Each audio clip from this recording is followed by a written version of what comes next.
ప్రైవేటీకరణ అనేది తప్పనిసరి. కారణం ఏంటంటే సెంట్రల్ గవర్నమెంట్ సబ్సిడీ ఇస్తుంది. దాని ఇన్వెస్ట్మెంట్ 1,60,00,000 1,70,00,000 ఒక బస్సులో ఉంది.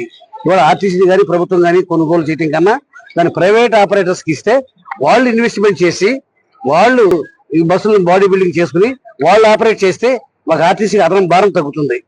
ఇవాళ రోజున అంత పెట్టి కొనాలంటే ఇవాళ సుమారుగా మనకు 10,000 బస్సులు ఉన్నాయి. 10,000 బస్సుల స్థానంలో 10,000 ఎలక్ట్రికల్ బస్సులు రావాలి. మరి 10,000 ఎలక్ట్రికల్ బస్సులు రావాలి అంటే సుమారుగా 15,000 కోట్లు అవుతాయి. అంత ఆర్టీసీ దగ్గర అంత అవకాశం లేదు. ఇప్పుడు ఆర్టీసీ స్త్రీలకు ఉచిత బస్సు ప్రయాణం పెడతాం వల్ల ఆర్టీసీకి ఆర్థిక భారం పెరిగింది. మరి ఈ పరిస్థితుల్లో ప్రైవేట్ బస్సులు మనమే కొనటం అనేది ఇప్పుడు సాధ్యమయ్యే పని కాదు. ముందు ప్రైవేట్ బస్సులు ఆపరేటర్స్ ద్వారా బస్సులు నడిపితే ప్రయాణికులకి సౌకర్యం కలగజేయాలనేది మెయిన్ టర్మ్. ఇంకోటి సార్, అది మెయిన్ ఇప్పుడు దేశవ్యాప్తంగా కూడా దీని మీద ఏమైనా ప్రజలకి ఏమైనా ఛార్జీలు పెంచే అవకాశం పెరిగే అవకాశం అలాంటివి చేసే ఉద్దేశం లేదు. ఈ బస్సుల స్థానంలో ఎలక్ట్రికల్ బస్సులు పెడితే మాకు భారం పడదు, ఆర్థిక భారం పడదు. ఇవాళ రోజున ఎలక్ట్రికల్ బస్సులు అయితే మాకు కిలోమీటర్కి 7 రూపాయలు ఖర్చు అవుతుంది. అదే ఆర్టీసీ డీజిల్ బస్సు అయితే 19 రూపాయలు ఖర్చు అవుతుంది. ఇవాళ లాట్ ఆఫ్ డిఫరెన్స్ ఉంది. ఎలక్ట్రికల్ బస్సుల వల్ల వాతావరణ కాలుష్యం లేకుండా ఉంటుంది, ఆదాయం కూడా. ఎందుకంటే ప్రయాణ ఖర్చులు బాగా తగ్గిపోతాయి. అందువల్ల ప్రయాణికులకు ఇంకా అదనంగా సౌకర్యాలు కలగజేయగలుగుతాం. మాకు 1050 బస్సులు ఫస్ట్ మేము అనుకున్నాం.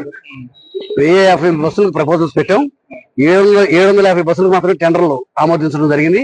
750 బస్సులకి electrical substations, charging stations అన్ని కూడా కన్స్ట్రక్షన్ చేయడం జరిగిపోయింది.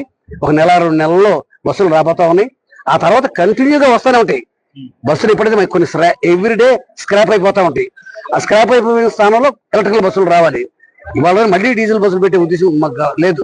కారణం ఏంటంటే డీజిల్ రేట్లు అది ఆర్థిక భారం. ఆర్టీసీకి ఆర్థిక భారం పడకుండా ఉండాలి అంటే ఎలక్ట్రికల్ బస్సులే పెట్టాలి. ఎలక్ట్రికల్ బస్సులు పెట్టడం వల్ల వాతావరణ కాలుష్యం లేకుండా, మరి వాళ్ళ వాతావరణ కాలుష్యం గురించి ఆలోచించాల్సిన అవసరం ఉంది. ప్రతి ఒక్కళ్ళ వెహికల్స్ పెరిగిపోయినాయి. కనీసం ఆర్టీసీ ఎలక్ట్రికల్ బస్సుల్లోకి వెళ్ళిపోతే డీజిల్ ఆదా అవుతుంది, వాతావరణ కాలుష్యం తగ్గుతుంది. That is more useful. First 750 బస్సులు రాబోతా ఉన్నాయి వితిన్ 2 months లో. దాన్ని పెట్టిన తర్వాత మళ్ళీ ఎవ్రీ ఇయర్ ఎలక్ట్రికల్ బస్సులతోనే స్క్రాప్ అయిపోయిన బస్సుల స్థానంలో ఎలక్ట్రికల్ బస్సులు వస్తాయి.